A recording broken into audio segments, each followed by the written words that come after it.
लोकसभा निवडणुकीच्या उद्या सोमवारी पार पडणाऱ्या 5व्या टप्प्यातील मतदानासाठी सर्व तयारी पूर्ण करून भारतीय निवडणूक आयोग सज्ज झाला आहे। या टप्प्यात 8 राज्ये आणि केंद्रशासित प्रदेशांमधील 49 लोकसभा मतदारसंघांमध्ये मतदान होणार आहे। यासोबतच ओडिशा विधानसभेच्या 35 विधानसभा मतदारसंघांसाठीही मतदान होणार आहे।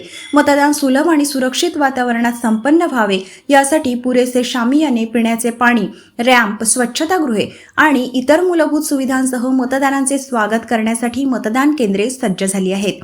संबंधित मुख्य निवडणूक अधिकारी आणि जिल्हा निवडणूक अधिकारी तसेच राज्य यंत्रणांना हवामानाचा अंदाज वर्तवण्यात आलेल्या भागात उष्ण हवामानाचे व्यवस्थापन करण्यासाठी पुरेशा उपाययोजना करण्याचे निर्देश दिले आहेत। मतदान यंत्रे आणि मतदान साहित्यासह निवडणूक कर्मचारी आणि अधिकारी आपापल्या मतदान केंद्रांवर रवाना झाले आहेत।